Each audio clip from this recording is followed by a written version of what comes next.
Thank you for the very generous introduction. It's great to see everyone's face, a lot of friends in the Zoom room here.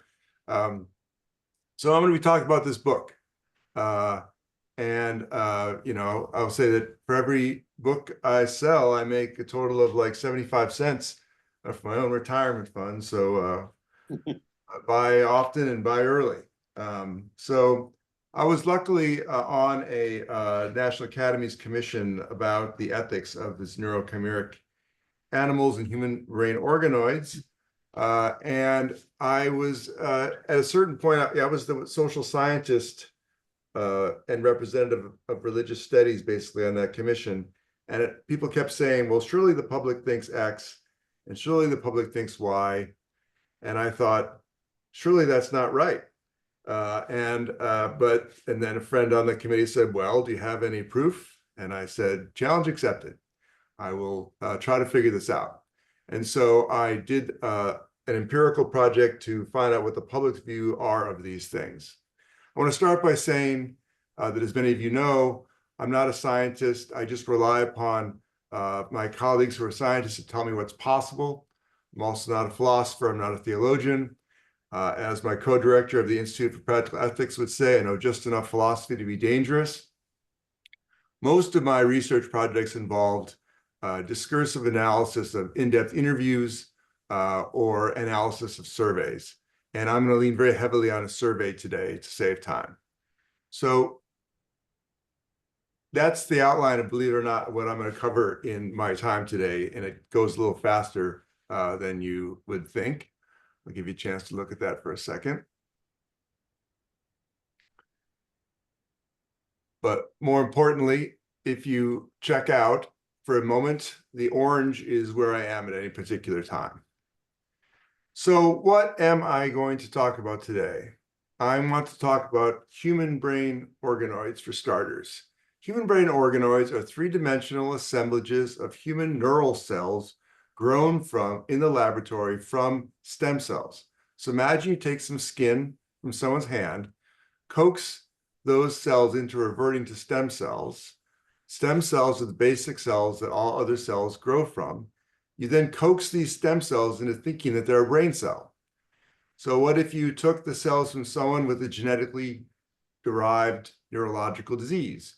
You would then end up with brain cells, an organoid, that had the genetics of that disease. So people have studied diseases like autism, schizophrenia, neurological disorders. And these organoids at present here are very small. In the dish there, they are 4 millimeters or 5 millimeters in diameter. So there's a number of limitations on these becoming like the full version of our brain. One major constraint on growth is that organoids do not have blood vessels to supply oxygen and other nutrients, to remove waste, so their size is limited. They grow to a certain size and they start to die in the middle. Most importantly, organoids are only from one part of the brain, but what you think of as like your brain, to say nothing of consciousness, is a symphony of interaction between various parts of the brain. So that is not possible as of yet. However, these organoids are getting more complex. Scientists are quickly working on the vascularization problem. It's anticipated that soon these organoids will be able to grow larger and more complex. It also turns out that when you put organoids from different parts of the brain next to each other, they form links between themselves, creating something called an assembloid. They're also the beginning hints at interaction, which is very important for the philosophy of mind and consciousness. It turns out these organoids emit electrical signals like you would if I connected you to an EEG. One experiment here at UCSD found that they emit electrical signals sort of like a human fetus in utero. Another experiment attached these to retinal cells, and when light is shined on them, they emit a different electrical output. Another experiment attached the organoid to a spider-like robot. This is a colleague in CogSci. this robot moves around. Now the robot information doesn't feed back to the organoid at present. And there's various attempts in our bioengineering department to connect leads, like electrical leads, to these organoids.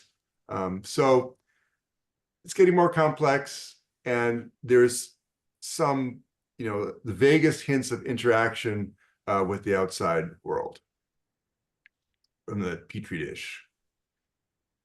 So let's turn to a chimera.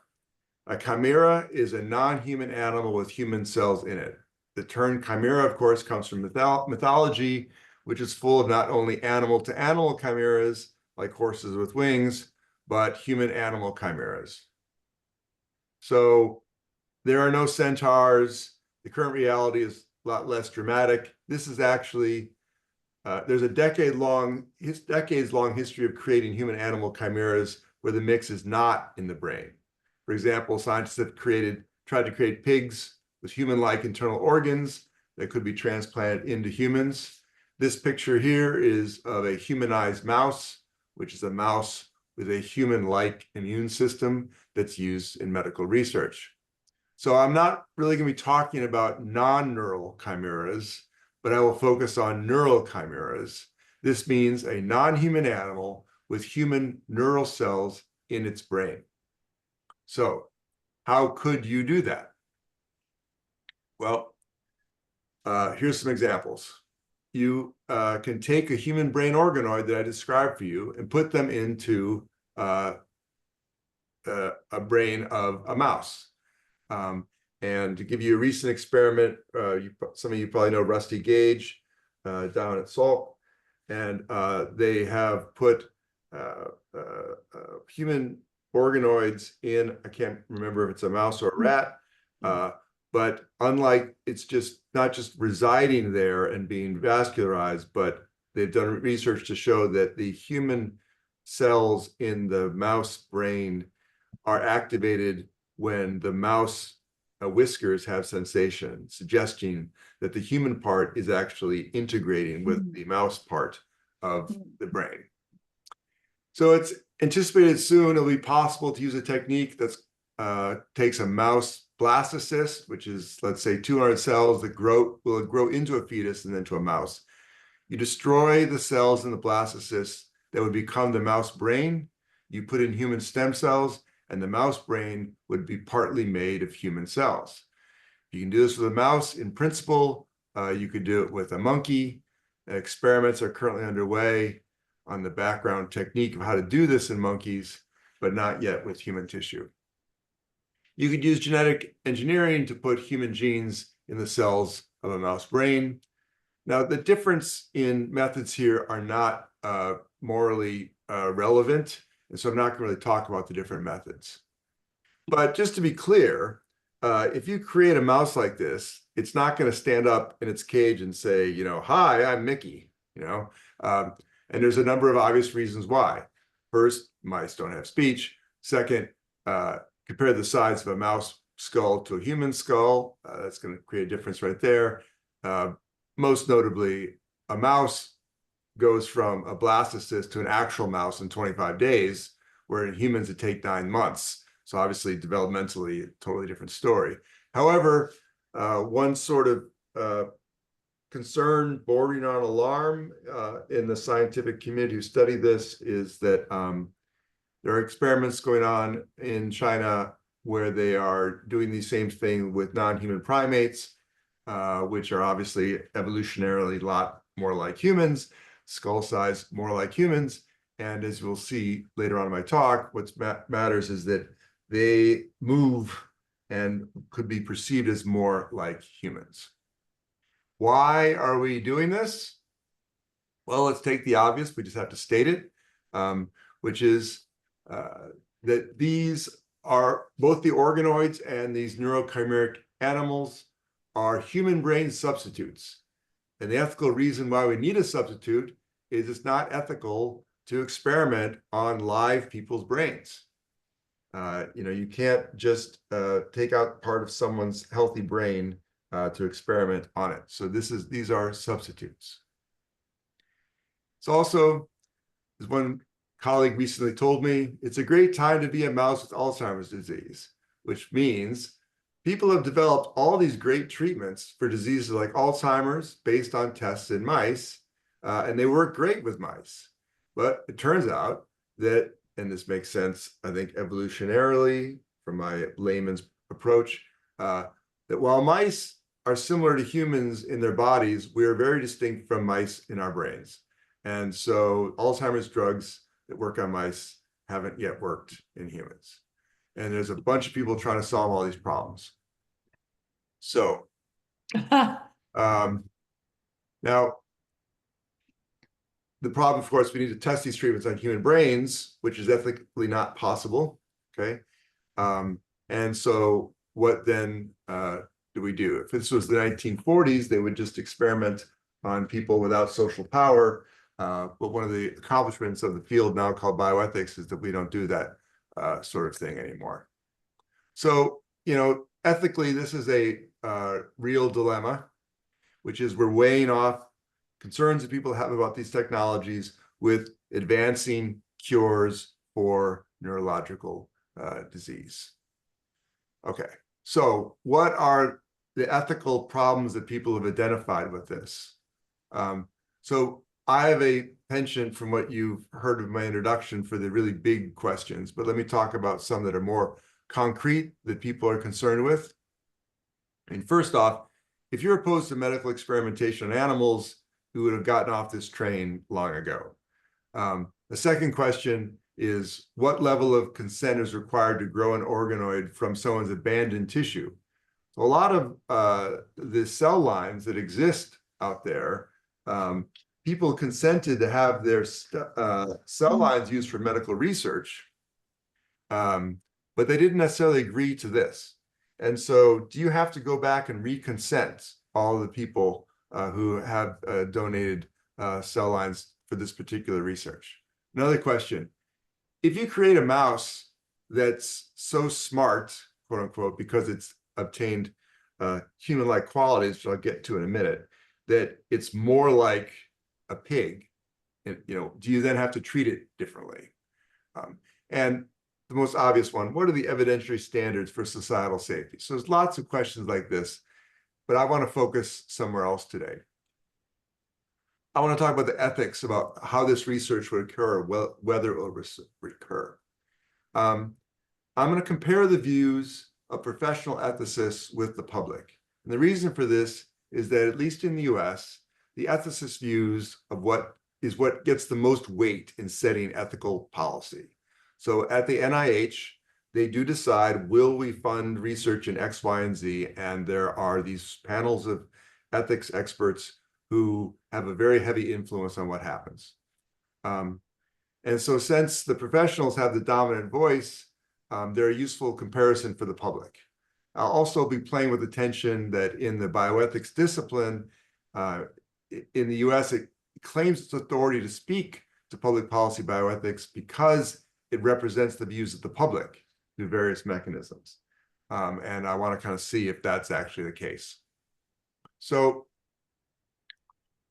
the rest of my talk is comparing the ethical concerns of the academic bioethical debate with that of the public. So how do I determine what the academics believe?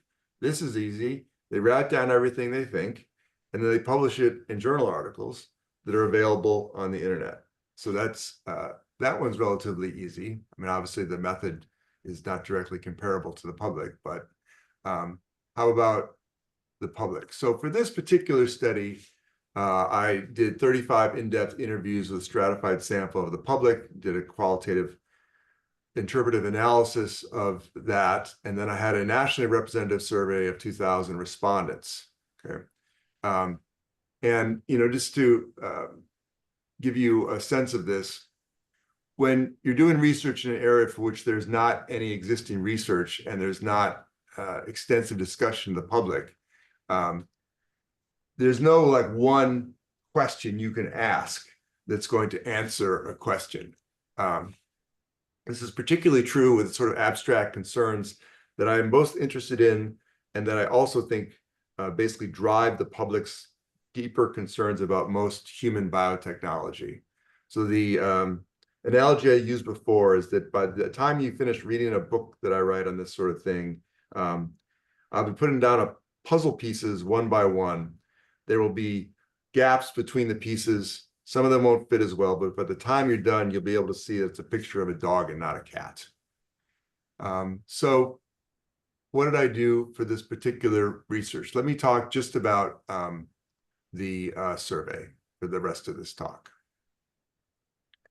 I use an experimental design vignette approach that has a number of advantages when you're investigating abstract ethical issues. The idea is to use randomization to avoid confounding factors, like a clinical trial in medicine. So for a COVID vaccine trial, I might worry that the vaccine worked because of the racial background of the trial participant, or their educational level, or what they do for a living, et cetera. We actually don't worry about that because we take all the participants and randomly assign them to the treatment and control arms. So if fewer of the people who in the treatment arm get sick, then we have evidence that the vaccine worked. And due to random selection, is by definition not correlated with the other characteristics of the participants. So a vignette survey design uses the same logic.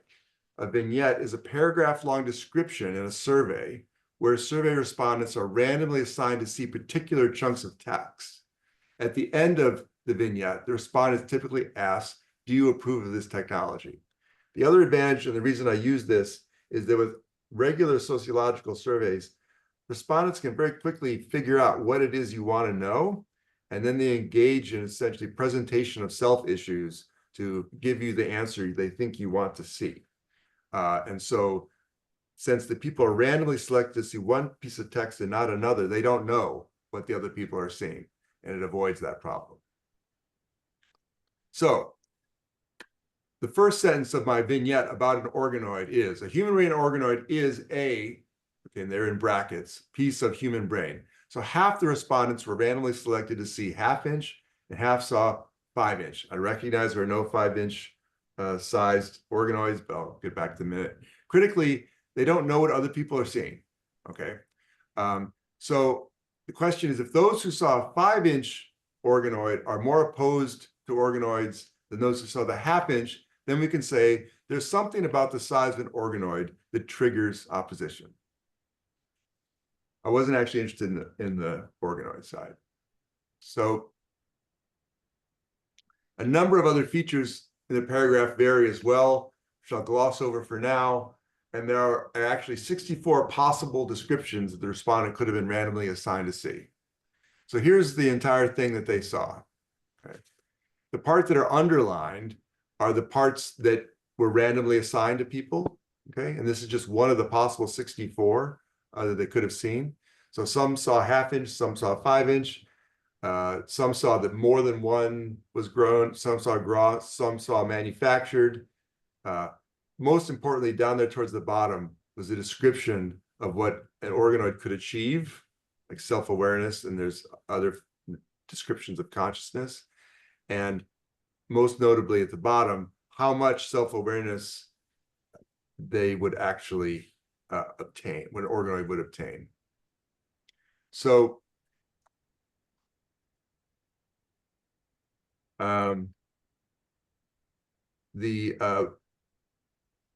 after this vignette, the respondents first asked their agreement with the statement, research into human brain organoids should continue.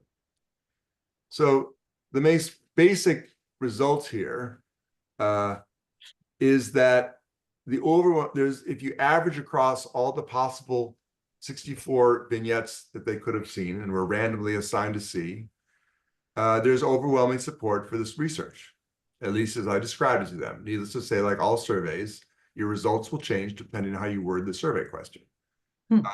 But that's not all we need to know. We need to know why the public reaches this conclusion and who approves and who does not approve. Who is at 1 and 2 down there instead of 4 and 5, and why? And the reason for that is not just to sort of see who's not approving, but to understand people's support or opposition, because the technology will inevitably change. Let me turn to the neurochimeric vignette. Same logic of this. half the respondents saw subspecies, half saw a dozen. So it's creating more or less. Half saw monkey, half saw mouse. There are 4 different versions of the animal was changed, including one here about the tissue implant. A third saw those described as humanized mice or monkeys, depending on which one they saw. Third saw chimeras, and third saw sea bears.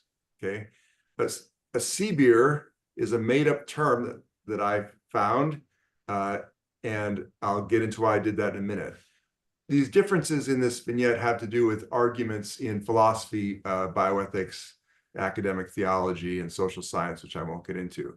But right after this, I asked if they strongly agree, somewhat agree, disagree, etc., with the statement, I support the creation of these chimeras, or whatever the term was used to describe in the version that they saw. So again, the empirical question is whether you get more agreement from respondents who are randomly assigned to see the different versions. So to give you one that's going to be incredibly obvious to everyone is the people who saw a monkey were much more opposed to this than the people who saw a mouse. We all can anticipate that. We call that face validity, the research. So if we average across all of these assigned descriptions, the basic result is a much more nuanced picture than organoids. Still overall supportive, but a little bit more negative or towards the middle. So that's the general result. Let me turn back to the ethical debate. Why are these controversial? Let's take the concerns of the bioethicist. So the first media stories on these technologies quote bioethicists who state their concerns that organoids and chimeras will, quote unquote, become human. No one in the mainstream debate thinks that an organoid or a mouse could become a biologically human, but the biological distinction between species is not relevant in the mainstream ethical debate.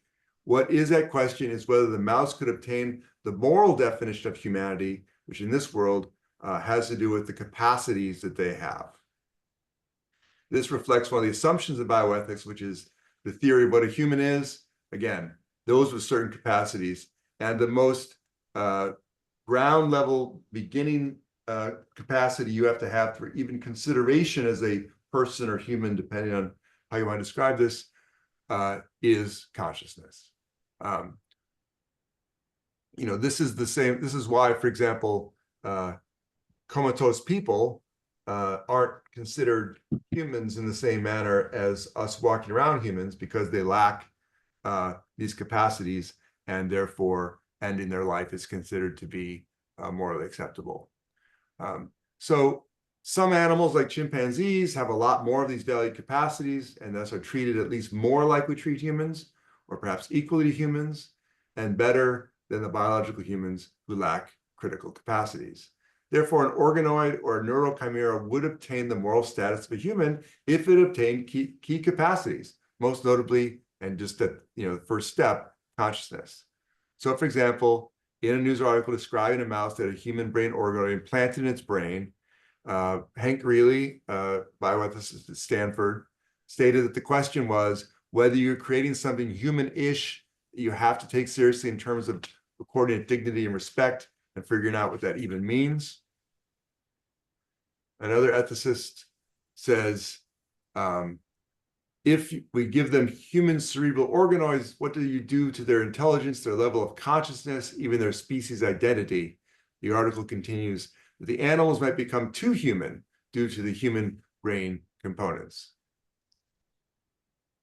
Greeley and his co-authors set the standard for whether you could transform a mouse into a man by whether it was, quote, a creature with some aspects of human consciousness or some distinctively human cognitive abilities. Similarly, Chen and colleagues write that one of the primary concerns centers on the possibility that animals transplanted with human brain organoids would become human. Their ethical concerns with organoids are due to their being increasingly similar to the human brain and the source of higher order cognitive capacities that are most often equated with being human. From the perspective of the bioethical debate that actually influences policy, this is the primary, or perhaps really the only question. So I'll just quickly show you, this was the statement of work we got from the national academies and the questions we were supposed to answer. And you'll note that all these questions in red are, and those are the only really deep ethical questions that are being asked, and they're all about consciousness. That has been defined as the question that needs to be asked by the people who will influence policy. So now you're going to ask me, what is consciousness? And I'm definitely not going to tell you, because I definitely don't know.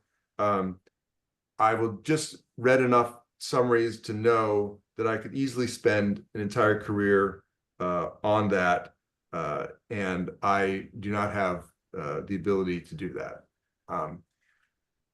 The people who discuss this that I've been around obviously state that if the concern with neurochimeric animals, to say nothing of organoids, is consciousness, how would you even know that has been the case? And so this is a deep problem. So let's turn to the question, which is, so this is how ethicists think the moral problem is. What about the public? So I'll just tell you, in a previous study, I showed that the public uses a different conception of what it means to be human than do bioethicists. And my present project contains many analyses, and I'll just use a few exemplars here from this book for you to get a sense of how I'm making my claims. So let's look at the survey. So after the organoid vignette, I asked whether they approve of the research. I also asked whether after the research is done, the organoids could be destroyed. That's a pretty good measure of moral status. If you think something has moral status, you'd be more reluctant to destroy it. Okay, so if consciousness is what's more important, okay, do people who are randomly selected to see vignettes that had different levels of consciousness that would emerge, do they have different concerns about the research to begin with, or potentially destroying the organoid? These are what's called predicted values. I'll skip this for a second, but 25% of the people saw that the organoid would never achieve consciousness, okay? And of those people, 69% said they approve of the research, and 54% said they agree or strongly agree it's okay to destroy the organoid. But the people who saw these other levels of consciousness don't have much a difference in approve of the research. Those numbers are not statistically significantly different, so they're all essentially statistically the exact same number. So if people were truly concerned about greater consciousness, entities described with more consciousness should generate more disapproval and more reluctance to have them destroyed. Okay. Now, it's critical, again, that each respondent didn't see that any other description of consciousness. They don't know what I'm asking about the others, where if I would have had 4 separate questions that were like, what do you think about an organoid that has the consciousness of a pig? What do you think about a consciousness of an insect? People would quickly figure out that they should be worried about consciousness and think, oh, yeah, the survey researcher thinks that's important. I'll agree with that and adjust accordingly. The point of a vignette is they don't know which part of this story is important, and so they don't game their responses like that. I'm willing to take the critique, by the way, that I didn't put consciousness of a human. I put human fetus. I thought consciousness of a human was just too fanciful and wanted to have at least some modicum of realism in this project. Let's turn to the neurochimeras. After the neurochimera vignette, I also asked, we should treat these humanized mice, monkey, whatever they saw, better than we treat other, okay? So this gets at the moral status of the entity. Would people give the entity more moral status if it's described in various ways? Okay, so I had 3 different ways of describing it. Either had a human immune system, brain tissue from a human, brain tissue like a human. That's an important distinction I'll skip over for now. But if consciousness matters, then we'd expect people thinking that animals with human brain tissue should be treated better than those with a human immune system. So what we find is, again, statistically, these numbers are all the same. The level of perceived consciousness like this doesn't matter in how they evaluate things. So let me turn to chimeras for a while. The primary public concern is different for organoids and chimeras. When social scientists hear of neurochimeras, their thoughts do not turn to consciousness. Knowledge of Western cultures would suggest that the public's main ethical concern will be the foundational divide between humans and animals. So let me get into this briefly. Societies have these foundational cultural distinctions that are so deeply assumed that they're difficult for members of the society to even see. They differ by society, but in the contemporary West, some basic distinctions have been man, woman, mind, body, nature, culture, and so on. And here's a quote from Smits, which you can read faster than I can talk. So one way to recognize something violates a foundational distinction is the subject of fear, disgust, and fascination. Key here is fear. In anthropological terms, something that violates a distinction is impure, unclean, and has taboos associated with it.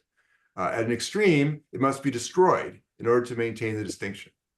So some people might think they lack these distinctions, but the most famous anthropological studies on this were done to show that even us cosmopolitan Westerners also have all of these foundational distinctions as well. Now, the reason popular culture plays with these is that they sort of replicate the deepest ideas in our culture. So let's just quickly look at a few examples here. This thing on the left is a plastinate, which is an actual human body with its skin removed and encased in plastic. This is considered by people to be, quote unquote, disgusting because it violates the inside-outside the body distinction that probably all humans have, probably for evolutionary reasons. The one on the right is a zombie, which violates the living dead distinction, the structure of the thought of at least Western societies. That's why the zombies are in the movies. And here's our friend Dr. Frankenstein's monster, which also violates the living dead distinction. That's not only why that's been an object of fascination, but why the villagers wanted to kill it. I'm glad to show you this slide because this is an audience who will recognize the person on the lower left, the lower right. That's Planet of the Apes up top, and below Mr. Ed. It's hard to imagine we used to watch Mr. Ed, but indeed we did. But one of the most famous neurochimeras of all, Mr. Ed. But why are these things in TV? Because they're object of fascination because they violate these foundational divides. So to give you the final test of whether or not you actually have this in you, what is this? This is a humanized pig. It's a picture, it's an artist's rendition of a humanized pig. If you had a small yuck response to that, you're feeling the response to this deeply assumed cultural distinction that you might not have recognized you even have. Now, obviously, people in society, studies have shown that people can train themselves to not have these distinctions. Surgeons are trained to not be bothered by the inside-outside distinction, or they couldn't be surgeons. Studies of biological engineers shows they've trained themselves to think of animals and humans on the same continuum, et cetera, et cetera. But most folks have these distinctions. So, relevance to chimeras and the like, people see this as the source of concern about neurochimeric animals. I'll let you read Bayliss here.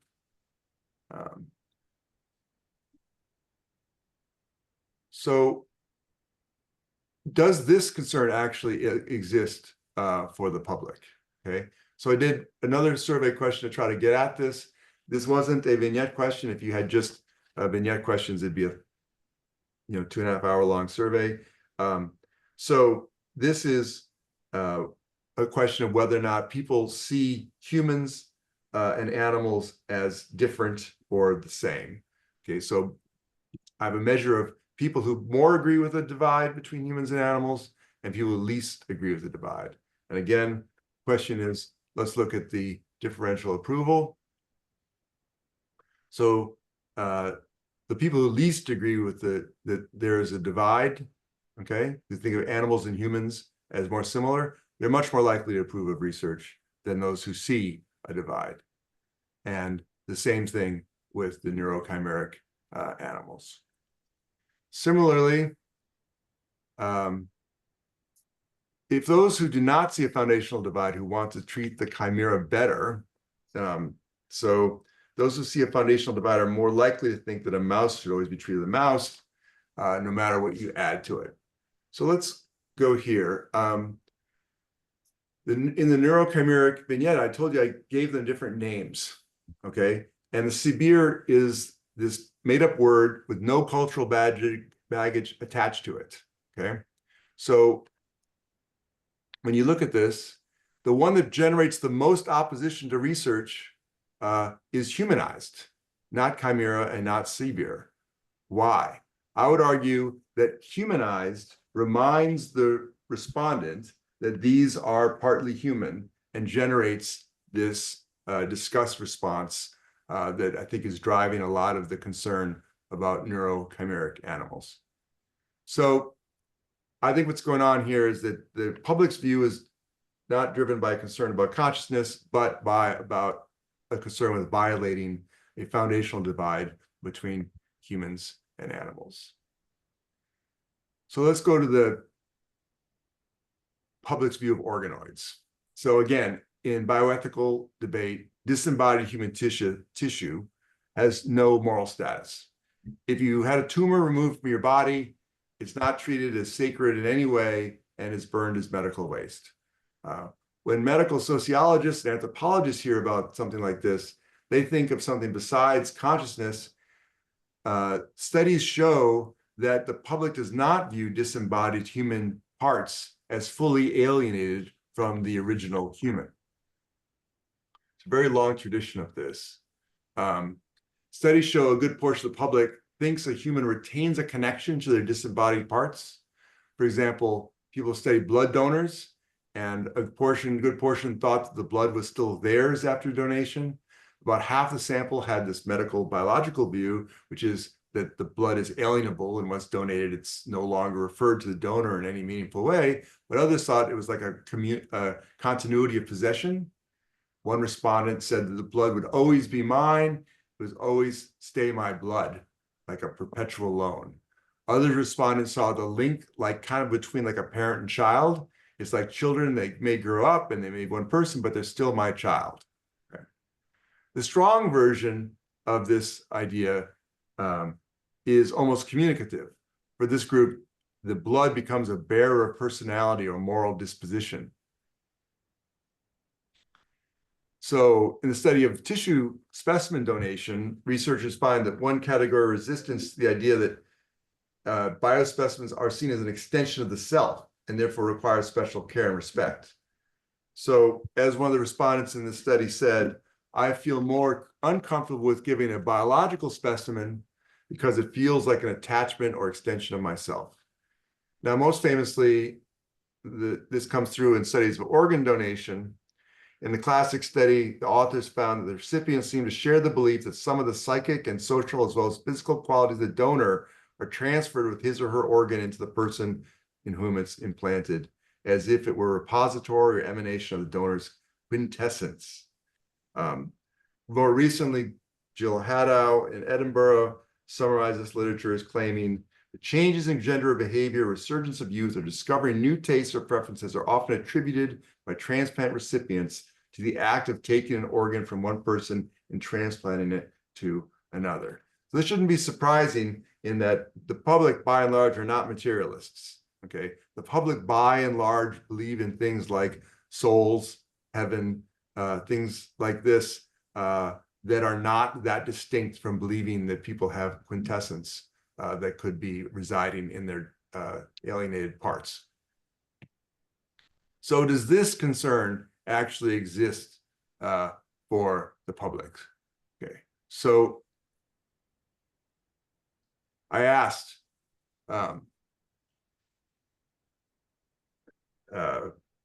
after the public agrees, and I'd say the public agrees with this notion more than they disagree with it.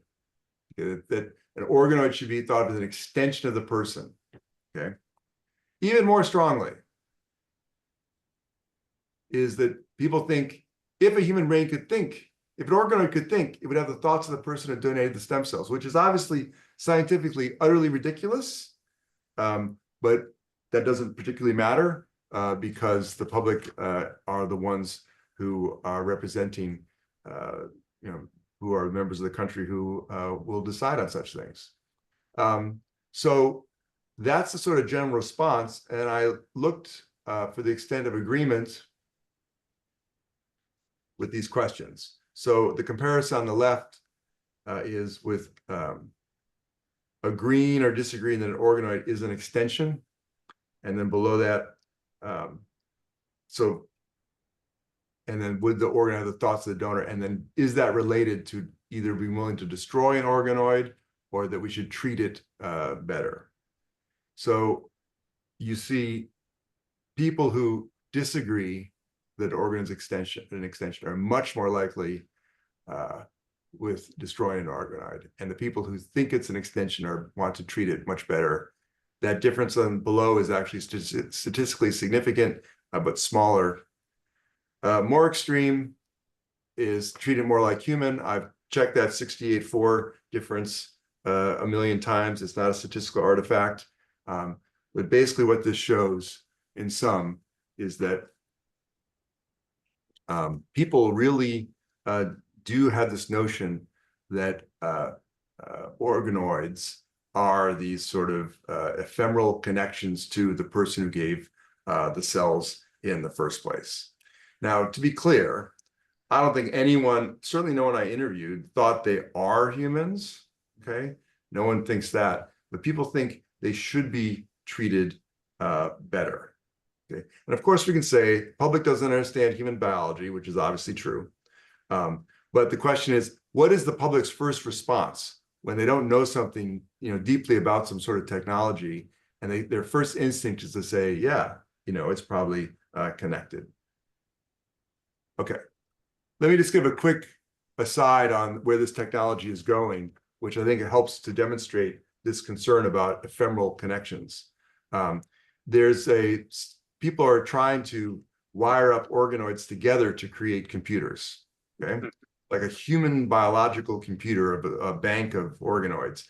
Not yet possible, but there was an NSF call for proposals last year on trying to do this. So needless to say, this whole notion has a long history in science fiction as well. But let me just quickly describe the most famous book in bioethics, which is called The Immortal Life of Henrietta Lacks.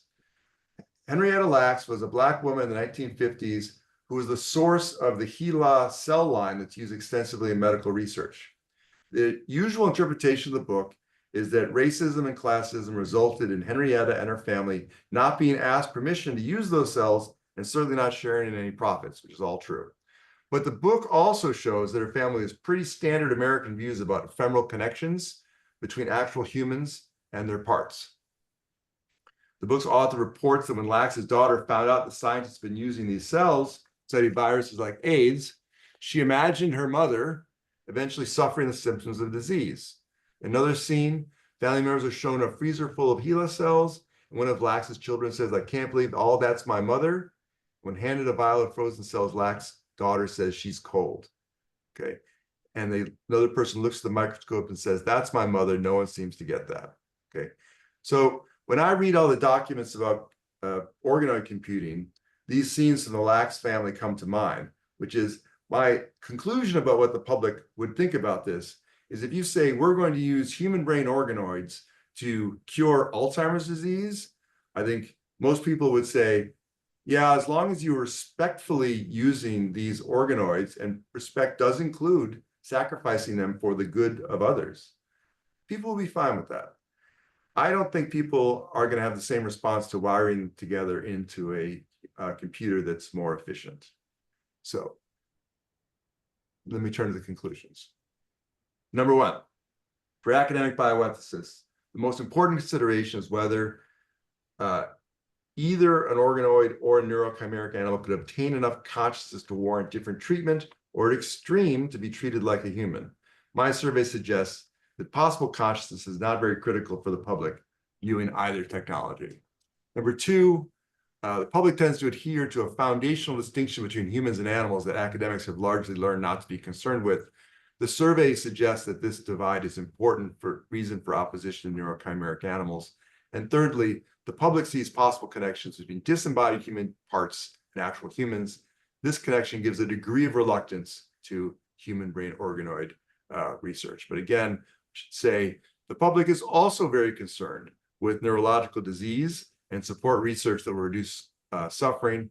I think that it'd be pretty easy in the research that goes forward to take care of the concerns of the public so that people's views are actually supported. With that, I'm going to stop sharing so that I actually see people's faces again. Here we go. Thank you. Thank you, John, for an incredibly provocative lecture. A lot of information I'd never heard about before in terms of the neural chimeras and the human-animal chimeras. Fascinating. I do know Rusty Gage at the Salk, but I had no idea that he was involved in some of these questions. Yes. We have a large number of people on the line, and so if you have questions, you can either raise your hand or put them in the chat.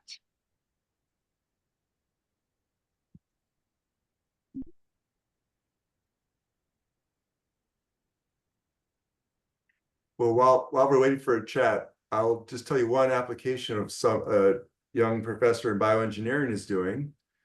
She's trying to wire a human brain organoid. She wants to do the research on whether or not you can integrate an organoid into someone's existing brain like they've done with the mouse, because she can connect wires to an organoid and she wants to put it into people who are paralyzed. And if you can get a wire into their brain, you can run that wire to a computer and have them bypass the break in their spinal cord or whatever and have them walk.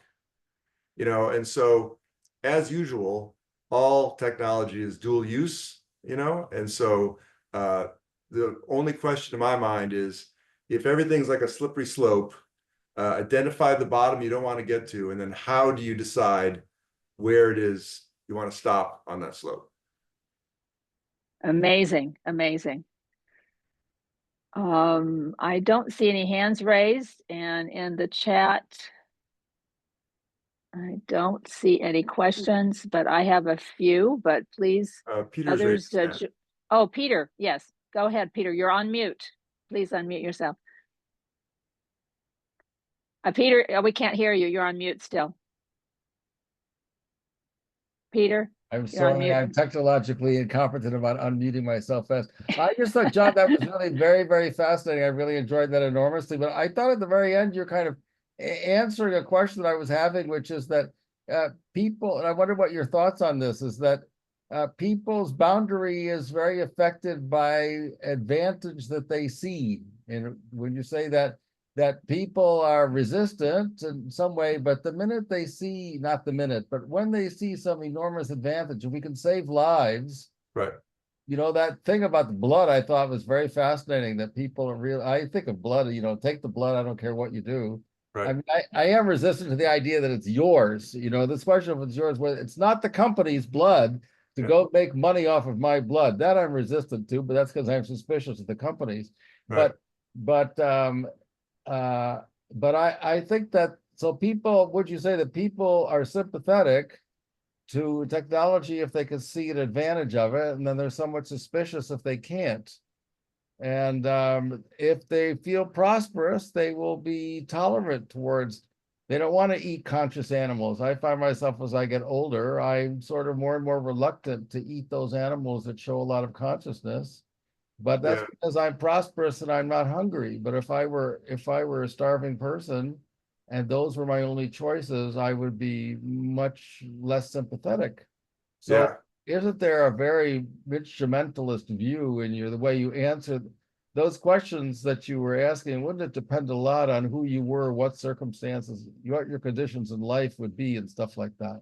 Yeah, I mean, you raised a number of great questions, Peter. I mean, one is, what does your own individual position, and on these issues in general, when you study them, people who are susceptible to these diseases don't actually answer any differently, interestingly, or any not super differently. So, for example, I did an in-depth interview study of people with Parkinson's disease about using organoids to treat their Parkinson's disease.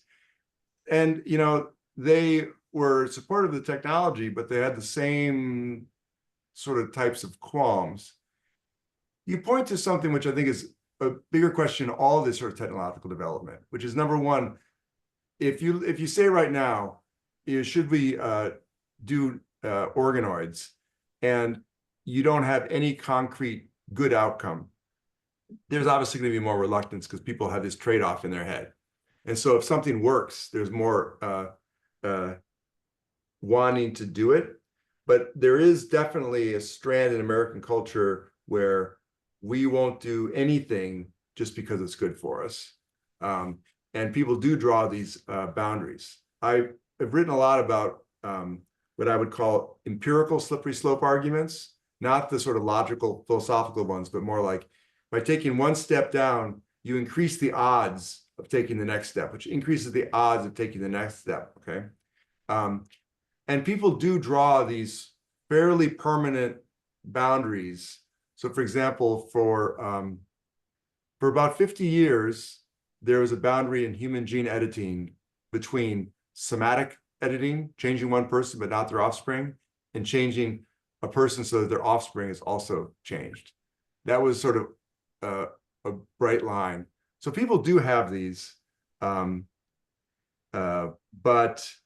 yeah, it's dynamic, and I think that opinion on this would change, but I'm not sure it's always going to change towards more permissiveness.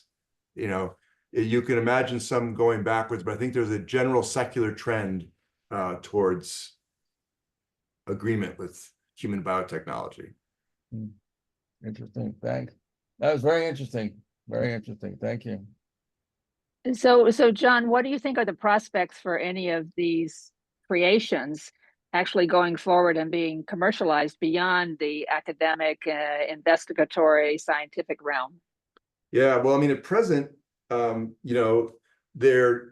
going to be, well, so problem number one is that, sticking an organoid in a mouse is a one-off thing.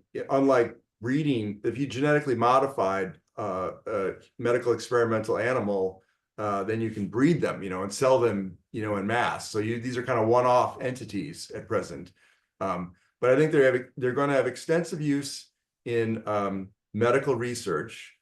And then the question is there any other use that you would have for one of these besides medical research?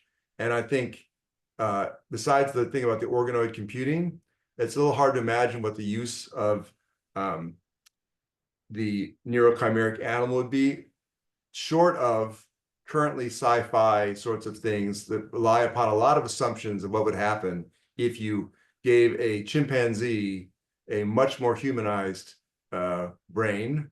I mean, again, I've talked to people who know about this, and they start by saying, I don't actually know what would happen.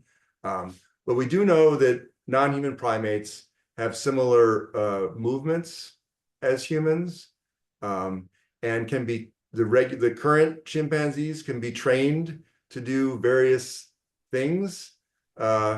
So, I think that's still all in the realm of science fiction. So I think that the main use of an organoid in the future would be either just as an experiment, so using Alison Moitra's in our medical schools experiments of just squirting Zika virus on an organoid and see what happens to it. I mean, like that kind of thing. To ideally, if these transplant situations work out, I think the dream is to cure neurological disease, where if you have a part of the brain that's damaged, you grow the organoid from that person themselves, from their own skin cells. So it's genetically the same, and then you implant it. So that's, I think, the dream of whether or not that's possible. And then secondly, do you think there should be a governmental regulation involved at this stage? So I'm a fan of government regulation of human biotechnology in general. I guess the question would be how heavy a hand it would be. Like, on my own personal perspective, I'm morally unconcerned with organoids in dishes. They, from my own version of an anthropology, of a theory of the human, they're not human. They're never going to be human. They could have the consciousness of a human. They're still not going to be human. I'm not concerned about them at all. But I do think it's important to create guidelines that generally reflect the citizenry view of these sorts of things for two reasons. One is, in a liberal democratic society, I think that the public should set the direction of science. It shouldn't like review, proposals at NIH.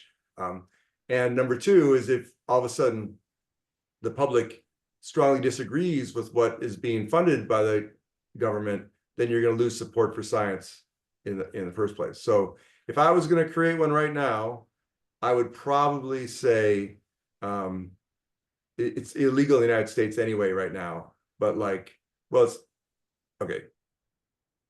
Chimpanzee, the great apes are protected, but other ones aren't. So I would say no transplantation of organoids in non-human primate brains, and no creation of neural chimeric combinations between non-human primates and humans via either genetics or blastocyst complementation, which is far in the future, but I don't think that should be done at present. Any questions from those still online? I have some more. We have a couple of more minutes. Your bio says that you're an expert in the ethics of gene editing.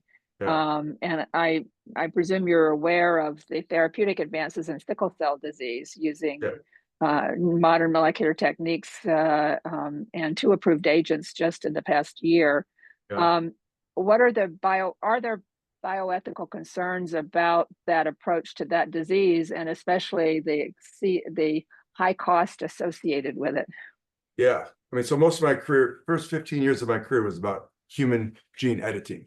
And so what you're talking about is the actually first, time that it actually worked. I mean, people have been trying to get somatic gene therapy to work for decades, okay?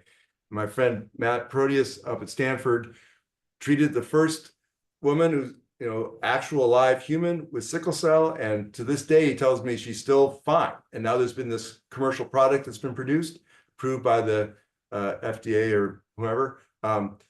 So if you go back to 1967 with a debate between in our med school, what's his name? The gene therapy person, he just retired.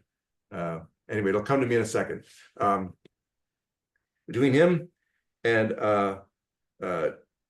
French Anderson and a theologian named Paul Ramsey, who was the most conservative person in the debate at the time, he declared before it was even possible to do any of this, he declared that he wanted to call what is now called somatic gene therapy. He decided that was called medicine, and that was God's work, and we would all approve that. And there was no debate. There's been no debate about somatic gene therapy since like 1970 or so. Okay, that's considered ethically good. The only question has been, how do you stop there and not go further? That's been what the debate's been about. So everyone has been very happy with finally getting this thing to work. Now, you point to another ethical problem, which is I haven't seen the numbers of how much it's each treatment for sickle cell is, but I can only imagine it's like $1 million or something, right? Exactly. Yeah. And this is a pervasive problem with all medical research. I mean, so if you want to take a purist ethical position, you say we shouldn't develop any of this stuff. We should be using the money for river blindness in Africa, right? That's how many people you're going to really help, instead of however many people have sickle cell. And there's deep ethical concern about the cost and how it's going to limit the access to people, or potentially really damage health insurance companies, Medicaid, and everyone else. But people just get stuck with, it's like either that or that's how these companies pay for the research. So yeah, everyone's very concerned about that. And no Well, one- and the some of the cost arguments have been that if you look at the cost of repeated hospitalizations and therapy for each sickle cell patient over their lifetimes, which are shorter, but not that much shorter than the average lifetime, then the trade-off is not as significant as just listening to $1 million single therapy. But still, it's daunting to think about applying it to a large population, and certainly more work needs to be done. Yes. And it also, and the really nuance gets in, there's a lot of the treatments that are next on the horizon don't necessarily hospitalize you repeatedly, they just lower your quality of life. And so you want to put a monetary value on people's lower quality of life. That's when it starts getting really tricky. But this is one of the great problems, right? I want to see what the national health systems are like, with Denmark. What does Denmark do? That's what I want to know. So if Denmark's gonna, I don't know how many sickle cell people they have in Denmark, but probably not as many as we do. Yes. Yeah, exactly. So I mean, what are they going to cover this? With the National Health Service? Okay, we're almost at 5 o'clock. Any final questions? If not, I would like to thank John Evans for a tremendous lecture today. And Ted Friedman was the gene expert you were thinking about. Yeah. Yes. Yeah. For a provocative lecture, who has educated us on the bioethics of some of the modern technology and futuristic medical science that we will be hearing about.